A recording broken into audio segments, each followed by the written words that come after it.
But good, I'm glad we're laughing at dark stuff. You know, that's the purpose of comedy, is to raise levity from the dark topics. You know, I understand you come here to find a relief and relax and take a break from the world, and you should. That's my motto when it comes to comedy. You should enjoy this moment right now, because you never know when you're going to die in a mass shooting. You know what I'm saying? That's something.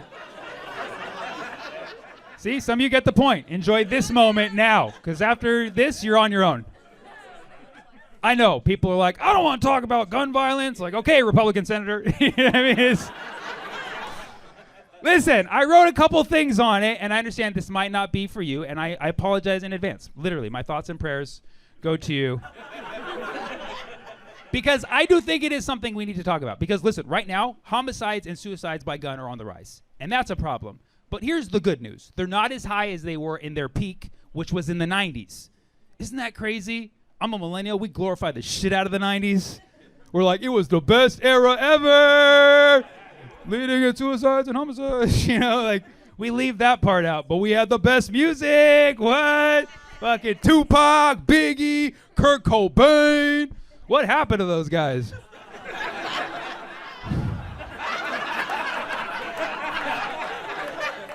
Man, I miss him. I miss him. Hit him up, hit him up. I got you with that one, dude. I finally got you back, bro. All right, good luck. It's dark. You saw that. That was good. That was pretty good. Took about a minute. Cerebral, right? But listen, like, we're all scared, and I understand. That's why it's hard to address this. But, like, the thing we need to realize is, like, we can't depend on others to keep us safe. You know, even me, as a comedian, I can't keep you guys safe, believe it or not. We can't even count on our law enforcement. We saw, right? They took an hour to go stop a shooting. This is fucking crazy. Like, we're at the point now, we need creative solutions. We need somebody who actually will be brave enough to run in and stop an active shooter at a school. I have an idea. Registered sex offenders. Hear me out. Just hear me out. Hear me out a little bit, okay? We round up all the registered sex offenders in the local area. Trust me, there's a lot. I looked it up. Yeah, we all should move. We round them up and we ask them politely to watch the school, all right? And yes, this happens to be their favorite thing to do, okay? We're creating incentives. We don't arm them. We don't arm them. No, we put a tracking device so they stay a safe distance at all times, just eyes, right? Some of you are still not on board with this, okay? Listen, judge me all you want, okay? I do not condone pedophilia, but you and I both know, unlike half this fucking country, the pedophiles actually care about the survival of our kids, okay? So we ask them to watch the school, just eyes. And God forbid there's a shooting. We tell them, you run, you save the children, you do it for the children. And they will. They'll do it. They'll do it because they love the kids more than us. They will run and stop an active shooter. And yes, if one of them dies, then we need to agree that God forgives them, okay? This is about redemption now. This is some higher stuff. Right? And if they survive saving the school, then we make them superintendent. I don't know. I haven't really thought that out completely. I'm just saying, the only thing that can stop a bad guy with a gun is a pedophile with a cause, all right? And that's how you turn registered offenders into registered defenders, all right?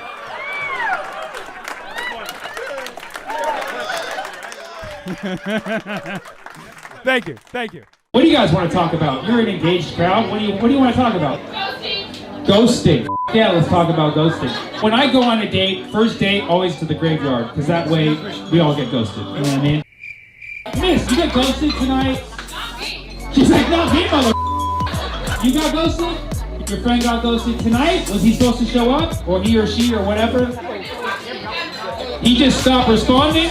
Oh, wait a second. And this guy, for some reason, has the answer. Do you know this guy, by the way? That's his friend? Oh, your homie's a ghoster, bro. You're a ghost in neighborhood. Your friends with a ghost? What is this, a sixth sense, bro? I see dead people on a regular? Okay. You're not friends. You shared a home together. With benefits. No, okay, you are friends. Why is he your former roommate and not your current? Like, did something not work out? Oh, ask her. I'm going back and forth here. She's like, no, you ask him. He's like, no, you find out from her. This is the weirdest Easter egg hunt for information. Listen, I will not rest until we figure this the out. Okay, tell me, please do. Of course she is. Yeah. Oh, he's still hung up. Okay. Listen. Okay, shambles, control everybody, control! Get a grip on yourself.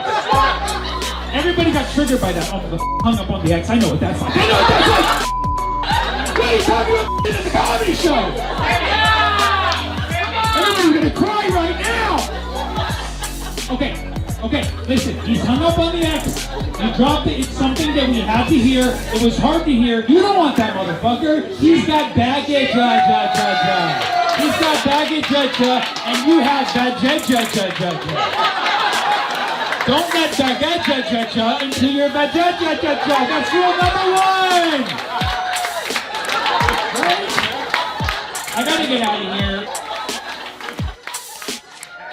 Yeah, everybody around me is getting the vaccine. I haven't got it yet. I want people in the front of the line to get it first. But I also kind of want to like test people a little bit who like got it, you know? So if somebody's like, yeah, man, I got the vaccine. I'm like, hell yeah. Blink. And I just kind of like test the reflex. You know? That's not the little hammer, do the thing on their knee. I'm like, all right, knee's looking good. Let's go for a jog. You ready for a jog? Can you do 10? Can you do 10? Can you do 10? Kind of slacking there on the last one. Would you get Moderna? Oh, I heard the second one's a little tough there, isn't it? Yeah. Okay, how's your memory? You can do crossword puzzles? You want to eat a sandwich? Can you eat bread? You don't have a gluten intolerance, do you? Can you get hard? Oh, you're a woman? Well, you know I don't believe in gender, so you must have lost your memory. Moderna, huh? In Bad Santa 2, you played security guard who is a little too high maintenance. Is that correct? Yes, I have sex with Billy Bob Thornton in that film. Oh, wow. That's amazing. You dated one of my former roommates for a while, but I had no idea. That's crazy. Weeks. For 3 weeks. Okay. I was very short. Did you really? I did. I didn't know that couch had Billy Bob Thornton on it. Whoa. Yeah, you should have on that couch. I did a long time ago. A lot of people did. I mean, you have the ghosts of so many comedians. I didn't on that couch. I just made out on it. Great cat. Somewhere else in that house, though. Oh, no. Oh, my God. Was it somebody's? No! I've always wondered that because, you know, we've had comedians just stay in and out of there and I'm gone like all the time. So I'm like, somebody's going to be in here at some point, but I in the living room. So it's karma, if anything. Yeah. Love that guy. Rest in peace. He passed away. What the? Sorry to ruin the show, everybody. It was actually. Can I tell a story that makes me kind of sad, but I think that he would have thought it was very funny? Please. No, I would love to hear it. Okay, so Dom and his name's Dom. Him and I were talking, what was it, 2018? And I was in Italy, and he's Italian, so we were talking about being Italian together. And I was like, cool, want to get back, let's hang out. He's like, hell yeah, let's hang out when you get back. And then I didn't hear from him, and then I was like, hey, Dom, where are you? And then I was like, hey, where are you, buddy? And then I was like, hey, are you dead? And he was. Oh my God. You know what? I know a lot of people here are gasping, but Dom would have loved that joke. This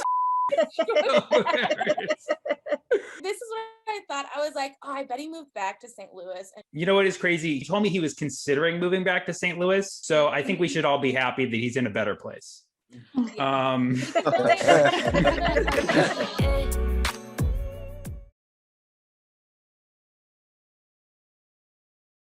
Somebody told me that smoking marijuana lowers your sperm count, which I don't think is possible, just to make the sperms disappear. You know, I think it makes them too lazy to come out. Like, nah, it's too warm in here. We get that egg to come here like Postmates or something, dude. I can't swim when I'm high, bro. I'm not Michael Phelps, man. I'm a sperm. And you know there's like one stone conspiracy making sperm that like warns the others, like, bro, there's only a 1 in a billion chance you even make it out there, dude. Sometimes you get out there, there's not even an egg, it's just a saw. What are you gonna do now, bro? You're just on a suicide mission for the man. He's not even out on a date right now, it's an inside job!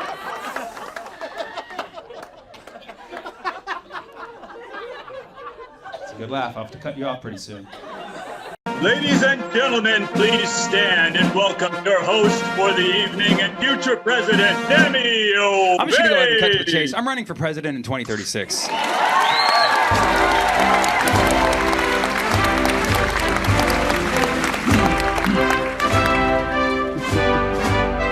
on, how we doing out there tonight? Make some noise. Hey. Fantastic. It is January 28th, and we have 28,000 people in this Zoom tonight. Feeling good. Yes, thank you so much for attending the very first Obeid 2036 live on Zoom podcast with special guest politician Mike Bucci in the house. Come on. What's up, everybody? Thank you. Got enough people in this one to storm the Capitol. We're doing good. This is the Storm the Capitol edition. We will get more to Mike in a moment when I introduce him, but I want to thank his 29 family members for coming out tonight. And for those of you who are new, this is KO Comedies Network. We do live comedy shows. I am the founder. My name is Sammy Obeid, and I'm running for president in 2036. Am I right? Am I right? Yes, I am, unless Amanda Gorman runs, then I might just change things to 2040. Am I right? Okay.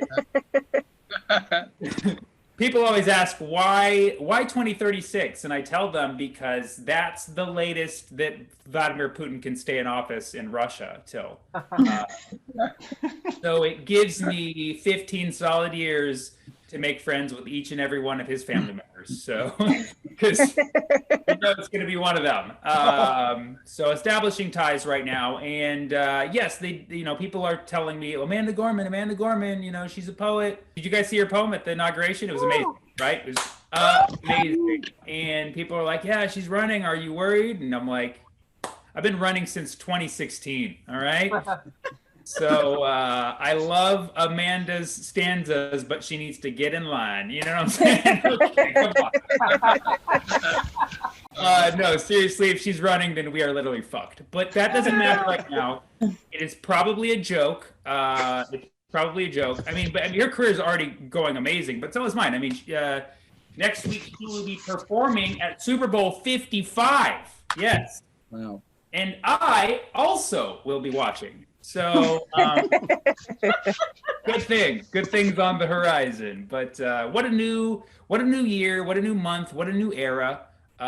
Trump is still at it. He's fracturing from the Republican Party and starting his own party, which guess what? It's called the Patriot Party. It's actually MAGA. It's actually MAGA, but good guess. The MAGA Party. How original, right? How many? By the way, if you know my slogan, it's "Make America Great Again," which is MAGA. So that one's taken. If he's going to take a slogan, it better be MAGA. But just plain old MAGA, which we've heard so many times. So I'm wondering what his symbol is going to be. I'm guessing a dead horse. Oh. But we got a new president, Joe Biden. Joe Biden is the president of the United States, and he has vowed in his first 100 days to get out 100 million doses of the vaccine. That's pretty awesome. Of course, by 2036, we won't even have that problem anymore. But I do want to match his generosity. Of course, we still will have anxiety. So in my first 100 days in office, 100 million weighted blankets. Come on now. Right, it's tough. I know how it is. But he already signed an executive order that is shifting federal vehicles from gas to electric, which is just like the lamps in the home he grew up in. Been around. He's been around, Uncle Joe. In other good news, Trump's former spokesperson, Sarah Huckabee Sanders, is running for governor in Arkansas. No applause for that. Okay.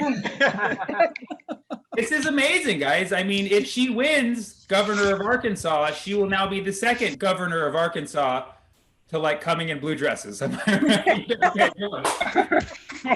She always wears a blue dress. She shows up. You get it. All right. So anyways, we have an amazing show for you tonight. And normally for these podcasts, we do a warm-up act and I do a long monologue where I run the light and make you wonder when it's going to end. But I'm actually sticking to my time tonight because our special guest has a heart out at 6:55 Pacific. That just shows that we book people who are doing big things. Or he just made an excuse so that this train wreck doesn't go too long. But either way, it was well calculated, and that's why he's on the show. So I'd like to welcome our special guest, the mayor of New York, Mike Bucci. Hello, everybody. Yes. Wrong coast, but close enough. Nobody knows where Newark is anyways. We're like the lost city of Atlantis. Nobody knows where the fuck we are. So. Okay, well, that's fine. I mean, I live in Fremont, California, so I know where Newark is. It's a legendary city to me. And just you being the mayor of Newark is more than enough. Thank you. Now, I appreciate the promotion you just gave me, but I am still the vice mayor. Al Nagy's still alive. I know a lot of people are shocked. He's been on the Newark City Council for 40 years, so you wouldn't think he'd still be here, but he absolutely is. So. Oh, that's amazing. Okay, so you're the vice mayor. I am. Hold on one second. I gotta. You booked the fucking vice mayor? Yeah. New York fucking city, dude. All right. Anyways, he's got to be here until 6:55. That's awesome, man. That's great. So how long you been doing politics for, Mike? You know what? I was elected in 2014 to the city council. So, we're going on our 7th year. I originally had run in 2011, lost, and, won in 2014. But I've been on a number of committees and commissions and, different boards and nonprofits for several years before I ran. So I've been around for a while. I know I don't look that old. I know, it's shocking. No, you look good, Mike Bucci. You look good. That's why we booked you. We're all about aesthetics here. I was wondering that makes sense. Yeah. So 7 years strong. That's great. That's really, really great. And you had to go through a loss to get there. How did it feel to lose to your cousin? It felt good. Sammy, I'm gonna be honest. The 3 years I lost weren't great years. So I came in and some of those problems were already solved, and I came in looking pretty good. So that's always helpful, right? That's great. Yeah, that's like my weighted blanket strategy. No, yeah. You know what? It's part of it. You got to have thick skin, and you're not going to win everything. And I think all you can do is work hard. And I had some stuff work against me that first one, and we, even though we ran, we continued working for 3 more years, and eventually got elected. So yeah, it's an interesting story, right? It's a wild ride running for office, and running a campaign is an education that no college could ever prepare you for. It's something else. Now, did you know you wanted to be in politics ever since you were a kid? No, actually, I got a little more involved later on, and I think it started with service and volunteer work and things, and just being more exposed, I guess. And I'm part of a big part of the labor movement, and all of it kind of just crescendoed into an opportunity and good timing, I guess. That's how it all. Well, your Twitter bio says, "Let's be honest. If you've been married or have kids, then you're a politician too." Yeah. So that's a solid quote. For those of us who are not married, can you explain a little bit what that means? Well, what's funny is I always hear politicians, especially local ones, when they're running, they say, "I'm not a politician. I'm not a politician." And I think we've all seen what can happen if we elect not a politician, right? So, maybe be a little bit of a politician. And I've been with my wife 16 years, and that takes some compromise and, a little bit of political skill in some ways. So if you've ever, been in a long-term relationship, or if you have kids and have to negotiate with them, it's not much different than local politics. So are you saying that I need to get married before I even have a chance with my politician career? It certainly doesn't hurt. I didn't have a kid in 2011 when we lost, and in 2014 we had a kid and we won. So Sammy, it's solid advice. It's good luck, or your wife didn't want to even have your kid until you got promoted. Yeah. Just make sure I was viable. Yeah. So who are some politicians you admire, Mike? You know what? It's funny because you always hear about the federal guys and state guys who are probably a little more jaded, but the local folks are just you know, the heart and soul of politics, and say all politics are local. So there's a couple local folks who I really like. One, Richard Valle, our county supervisor. I mean, talk about a good man. He has started a recycling center over in Union City back when, you know, it wasn't popular to be green back in the 70s. And it's a nonprofit, and he hires a bunch of guys on parole and gives them union jobs. And I mean, he grew up in the Dakota neighborhood. He still lives there. I mean, he's a guy, you know, who grew up local and serves local. And he actually gave me my first break. So there's a lot of guys and women who I look up to. Ann Crosby, who was a former member of your Fremont school board, is a big one. But yeah, you know, there's a lot of good folks locally. Some shitty ones too, but a lot of good ones. Well, that's awesome. That is a really refreshing thing to hear. And I just want to make a note to our editor. Can you edit that part out and replace it with Cory Booker, Mitch McConnell, and the squad? Thanks. So great answer. Love it. I love all of them too. So if somebody wants to run for city council, what do you suggest the first steps are? Grow up in a small town, run in that town. Okay. You know what? If I'm going to be honest, Sammy, I'm not sure I could get elected anywhere else. Right? Like I'm pretty much locked in here. People ask me if I want to go to Sacramento, and I always say no. I like being here, but the truth is, you know, nobody's sending me to Sacramento. Well, Mike, I hate to burst your bubble there, but we actually sent out some of our chief correspondents here at Obeid 2036 to Newark to see how things are going in Bucci land. So we have a little video for you we like to play, and maybe you'll change your mind. This is great. Yeah, let's do it. We are here in Newark, New Jersey at City Hall looking for Mike Bucci. Woo! We're here to figure out what the people of Newark really think of their vice mayor. We're coming for you, Booch. Woo! You can just smell that fresh Newark air. Where are you, Mike Bucci? Where are you? What are your favorite things about Mike Bucci? Mike Bucci, to be honest, I don't even know who that is, to be honest. Yeah. So Mike Bucci is the vice mayor of Newark. Okay.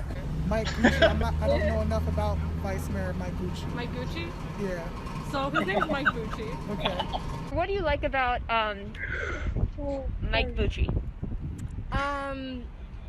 Honestly, don't know much about Mike, but he seems like he has a good heart.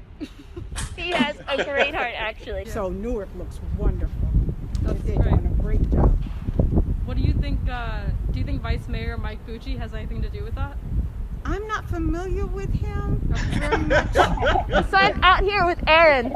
So Aaron, what are your thoughts on Vice Mayor Mike Bucci? To be honest, I don't even know. He's the mayor of Newark. So we're trying to figure out what people of Newark, New Jersey think of Mike Bucci. Oh. What do you think of Mike Bucci? You're gonna have to ask somebody else. I'm not a person. But as far as Mike Bucci, I don't know. What's your first impression when you hear Mike Bucci? I truly don't know. It's kind of a funny last name. It's kind of catchy. It's good for slogans. Yeah. What do you want to see improved about the city? For me, I think the main thing is information. Okay. Like creating some central space where people can get information about what's happening. Like who is Mike Bucci? Who's Mike Bucci? Yeah. That was good. Excellent. Let's give it up for our correspondents. That is Newark, New Jersey. Okay. We have national. So we have people out there gauging how you're doing out there nationally. And it sounds like you have a chance in the big city, Mike. That's what I want to break to you. You know what? There was no negativity there, so I'm going to take it as a win. Yeah. They actually said that you kept the streets clean. So congrats on that. And I got a shout out on the last name, which is great. So that's good. Yeah. People know you, man. People know you. So Mike, of course, you chose to run for vice mayor versus mayor. Was that your intention? The council members, you get elected by, or you get voted from the council to become vice mayor. So I'm vice mayor. Yeah. So all the council members are eligible for it, and then you run for mayor separately. So basically, you just take all the council members out to Applebee's once, and you're pretty much locked You're in, solid. right? You're locked in. That's great. Okay, cool. You're a big advocate for small businesses, right? I am.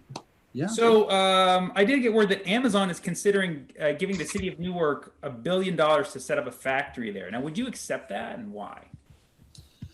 $1 billion goes a long way in Newark, considering our yearly budget is about $60 million. So, yeah. We have an Amazon warehouse here, and I can tell you we make a whole lot less than $1 billion. So, if they want to give us $1 billion, I'm all for it. Now, what if I became the vice mayor of Fremont and I offered them $999,000,099? You're dead to me. I have a standing challenge to all the Fremont electeds to basically challenge me in anything at any time. So if you get elected in Fremont, it'd be nice to see one of those folks over there finally have the guts enough to step up. So yeah. Oh, thank you. Have you met so you know the people in Fremont, you know the mayor and stuff? I do. Yeah. That's awesome. We're a small town, Oh, really? Is that the mayor of Fremont? There's That's Lily. Mayor of Fremont calling. Hold on one second. Lily knew I was about to talk about her city. Yeah. It's actually a call from PETA. So I'm at my mom's house right now, and she's a huge PETA supporter. So since I can't turn off the phone because it's not in here. Speaking of animal rights, what is your stance on the environment? Now, Newark is a town that resides on the bay. So you have marshland, you have coastal territories, and you do have wildlife. So where do you stand on that whole issue? We have a wildlife refuge. We're 13 square miles, 9 of which is city. So we got 4 square miles of marshland and reserve. The marshland is an important part of our system here. And, the truth is, everybody along the bay has to do our part. And even though we have a small piece of it, we're still a part of that puzzle. So it's important for us to maintain our little slice of the pie as well. And we've had some projects recently that kind of were close to encroaching on the marshland, and I voted no on them. And it's been kind of a big deal in town. It's one of my many 4-1 losses. I actually hold the record in town for the most 4-1 vote losses, including the most motions to never get a second, right? So I'm kind of proud of that. And that was one of them, right? We call it Area 4. You can Google it. It's a big thing right now. So now, that is a beautiful thing, and it's so nice to hear that from a politician. Now, I will tell you that I heard rumor that is the exact Area 4, where Bezos is eyeing for the Amazon warehouse. Any thoughts on that $1 billion? Well, I'd still have to vote no on it, right? Because I already voted no on it once. So, but we'll see how it goes. $1 billion, I'm pretty sure I'd be willing to give them the New Park Mall space for that much money. So I think we can find somewhere better to put them. That is great. Anybody knows where that is, that's hilarious. So I understand that you are a skating fan, big fan of the skate park. In fact, I believe your daughter called you Phony Hawk. Yeah, so you know what's funny? Yeah, she heard that and she's laughing now. No, you know what? We've been trying to get a skate park in town for a long time, and ever since I was a kid, I grew up a skater kid, and we wanted a park. And now that I was in a position to kind of champion that project, it took me a couple years, but we got it built. And last year at the grand opening, I agreed to drop in. Keep in mind, I haven't skated in like 15, 20 years, right? Hadn't even been on one. And we kind of said it as a joke. And a week later, a member of staff put out a flyer with a big Mike Bucci doing the first drop in. So I had to practice for quite a while because it had been some time. And I hurt myself pretty bad about a week before the event, and I still hurt. Oh, man. I'm pretty sure I compressed a disc of some sort. But on the day, I did it, and there was about 300 people there, and I made it. So I did it when it counted, and that's it. No more drop-ins. So if anybody wants to see it, you can YouTube it. Well, that's great. I mean, it's really nice to hear about somebody who is a skater turned politician. In fact, so much so that we decided to play our regular game that we play on this show called Trick or Treaties. So what we're going to do in this game is we are going to name a term that is either from the skater world or the political world, and we're going to have the audience guess, and of course you guess. Unless you know, then just stay silent until we reveal it, and then we will reveal if it is actually a skater term or a term in the political world. Let's do it, guys. Come on, you guys ready for trick or treaties? Let's go, Joe. Any moment now. Yes, we are. Yes, we can. Joe. That says treatsy, just by the way. What's that? It says trick or treatsy.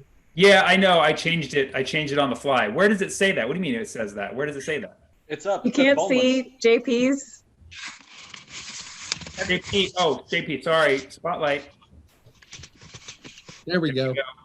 Yeah, I changed it to treaties because treaties. Let me just edit here on the fly. Because treaties is something that two political entities can make, and unfortunately, we didn't see that in advance of making this slide. But you know what?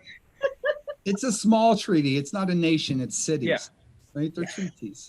So, first term, everybody, boneless.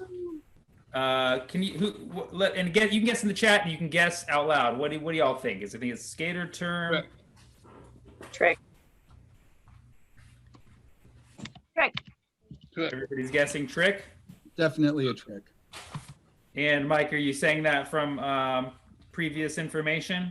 Yes, I have played Tony Hawk in the past. Okay. I'm pretty sure I got this one. All right, and the answer is in fact a skateboard trick. A boneless is a street trick where you grab the middle of the board with your hand, plant one foot on the ground to pop the board up, and then land back to the ground with both feet on the board. Have you done that before, Mike?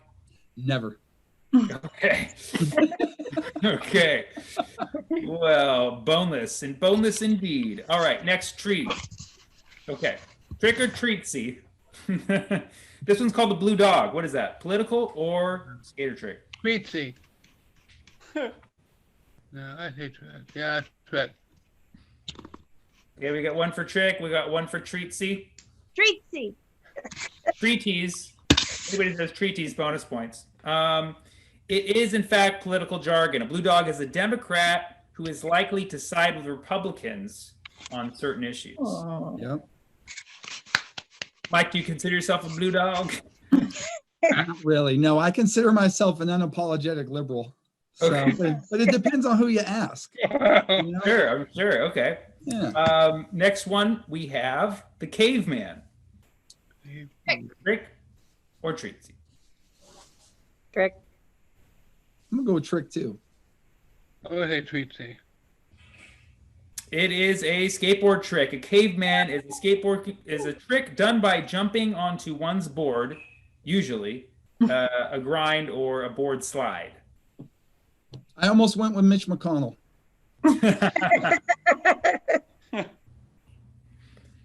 All right, next up we have flip flop. What is this, y'all? Trick. Trick. It's political.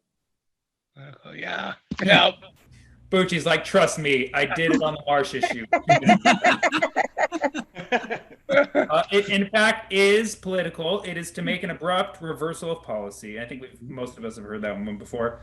That's an easy one. That's a 1 point. All right, next up we have loony left. Trick.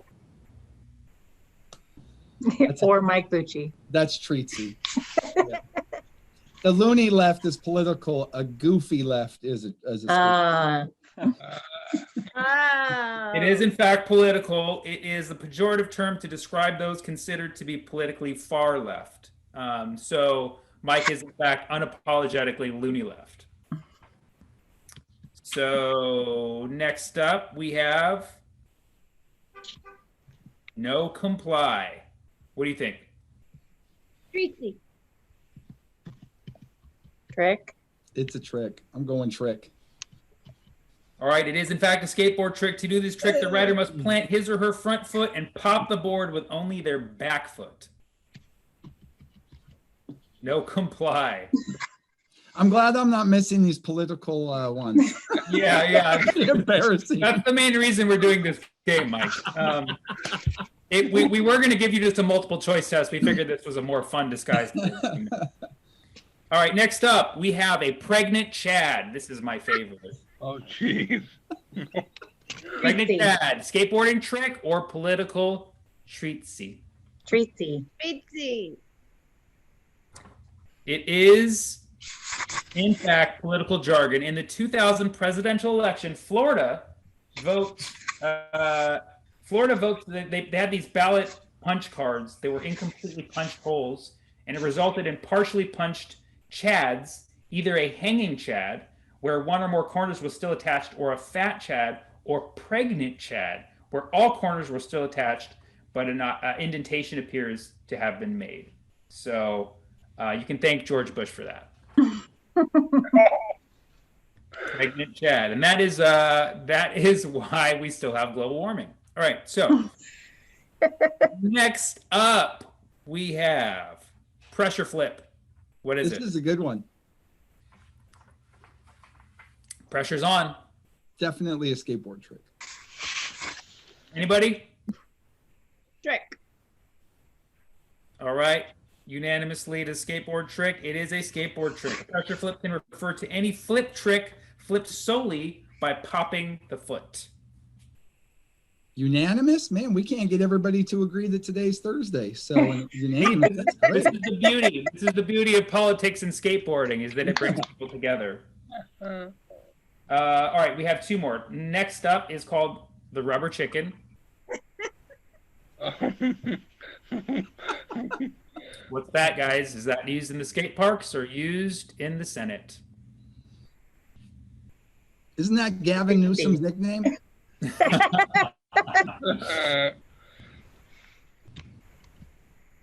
Another name for a sex toy.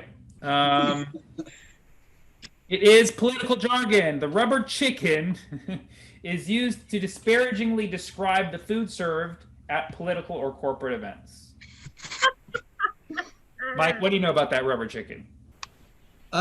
Every year I go to the Unionist of the Year dinner, and I love it. It's a great banquet, but the chicken is awful. So I get it. Accurate. All right, and the final term, trick or treatsy, everybody. Texas plant. Yeah, you got to give them the old good Texas plant. And let me tell you, this is bigger and better than any other plant out there. Must be Ted Cruz. What do you guys think? We have one for trick. What else? Anybody? I'm going trick. We can't fool you on this show, guys. It is a skateboard trick. Hey. Backflip plant tail grab with a straight front leg. It looks like a Benihana foot plant. All right, y'all. Well, that concludes trick or treaties. A smart group here, Sammy. I know. We couldn't fool. I don't think we fooled a single person except maybe one of them earlier on. So, anyways, good. So we all learned something there. So, Mike, Mr. Vice Mayor, what are some of your vices? You know what? We have a boat. I spend a lot of time out on the ocean. We can't afford a house in the Bay Area. Me and my wife both got good jobs, and I'm the vice mayor. Still can't afford to buy a house here. So you live on the boat?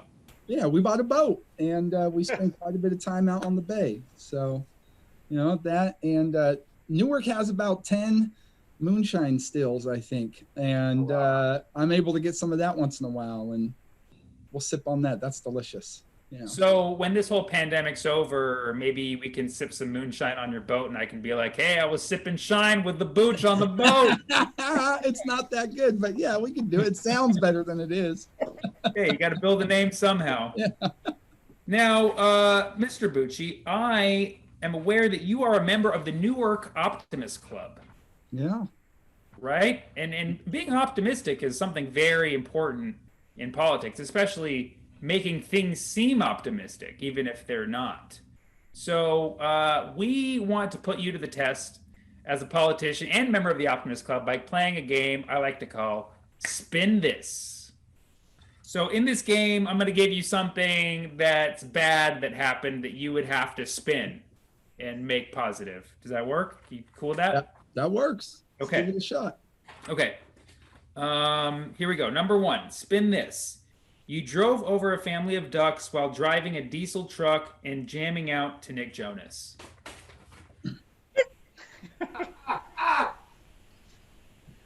Here's the thing. Okay. That's a great intro. Just somebody rephrase that. Oh my God. Wow.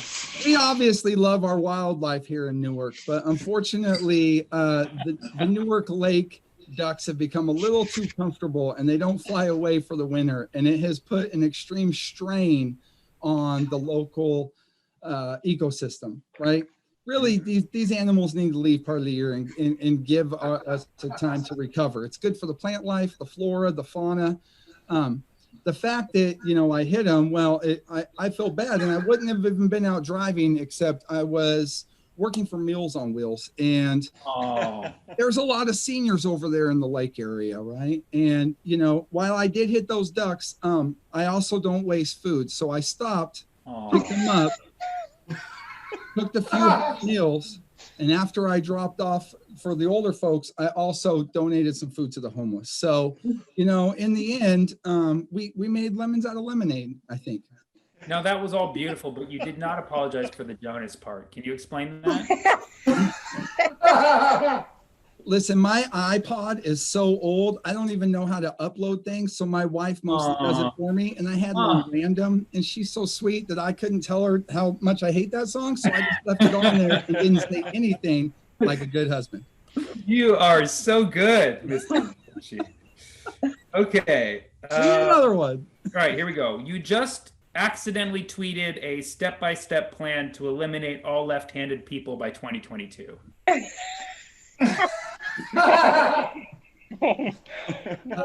In all fairness, left-handed people are the most likely to park in the right-hand side of the street while still going forward and blocking everybody from making a right turn. So I think we can all get on board with those people are terrible and a drain on society, right? And they're probably the ones that we could live without, I think. I love that. And let me just add, left-handed guitars, totally unnecessary.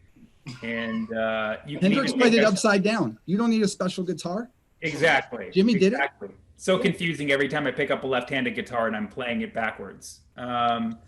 So yeah, I got a campaign slogan for that one. You can say, "Out with the loony left." So, okay, spin this. On your WhatsApp or Slack or email list that you share with your fellow city council members and other politicians from the Tri-City area, you accidentally just replied all with a dick pic.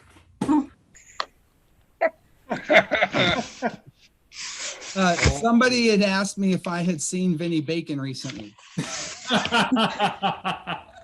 And I said, yeah, and then replied with a dick pic. To be fair, that wasn't an accident. That's beautiful. And for those of you tuning in from another part of the world, Vinnie Bacon is a local politician, so in post we will just edit that out. Don't you dare. And replace with Big Chuck Schumer. Okay. So, all right. So spin this. You got invited to do a podcast and only 31 people aside from yourself showed up. Listen, I'm proud. Like, my mom got 30 of her friends here. Normally, she would have had a lot more, but under the current lockdown conditions, and she's been stay at home, like, I'm impressed that she got this many folks here. And, I can always count on her. I'm an Italian kid. So, I got to give my mom a shout out for the hard work she did. Yeah. That's awesome. A couple of the guys on here look like fellows my mom would date. Who is that in the cowboy hat and the beard? That looks like one of my mom's former boyfriends. That's our boy Aaron. Yeah. Aaron, say hi to Cheryl. Also, I'm 1/8 Italian too, from the ankles down, just in case you didn't know. So, we can see part of that. I'll show you a pic later. A lot of hair, a lot of hair. So great. You're so good at this. I'm going to give you one last one. This one's a little bit harder than the rest. Spin this, make positive using your skills as a politician and a member of the Newark Optimist Club. Spin this. You voted for Trump.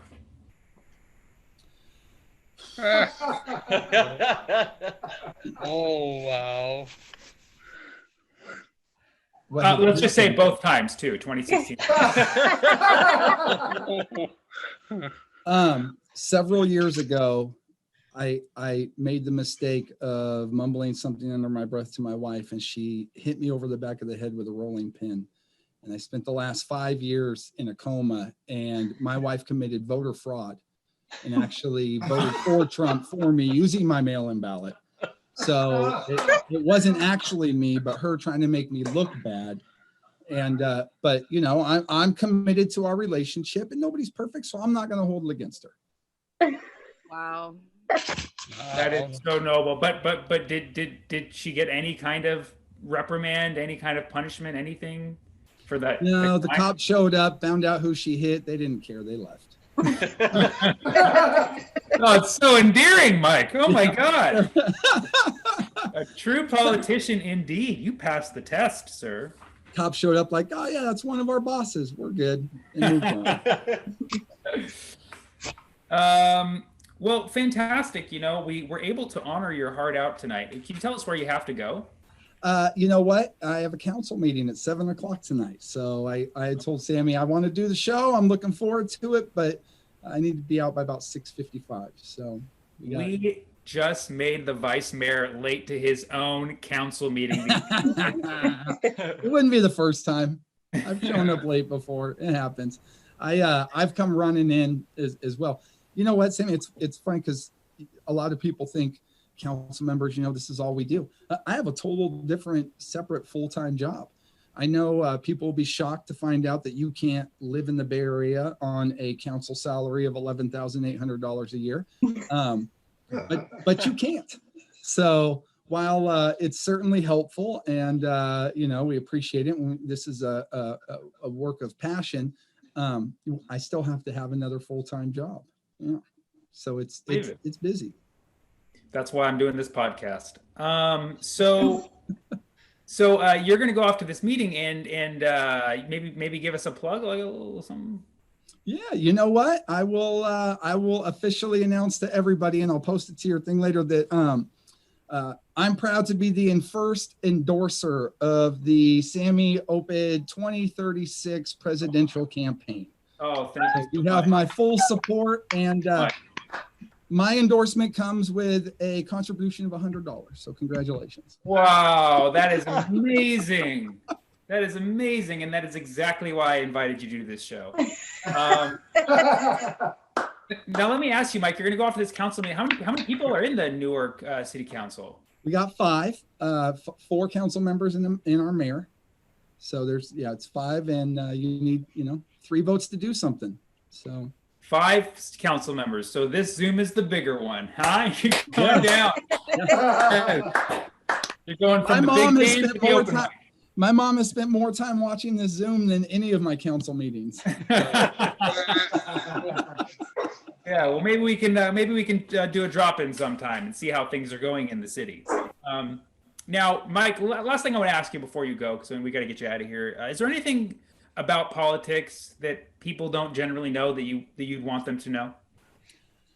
Well, there's the good and the bad, right? Sometimes I'll be in town and somebody will, hey, Bucci, fuck you. And, people don't realize that I love that, right? I absolutely love it. If you see me around town, feel free to tell me to fuck off. I take it as a term of endearment. No, what's interesting is, like I had kind of mentioned earlier, there's a lot of good folks at the local level. And, we have a registered Republican on our council here. And more often than not, we're able to agree on things, because at the local level, we don't focus on, those wedge issues and stuff. And we have the good of the community at heart. So there are a lot of good folks locally. And I think people don't understand the power that you have. I feel like in some ways I was able to do more before I was elected.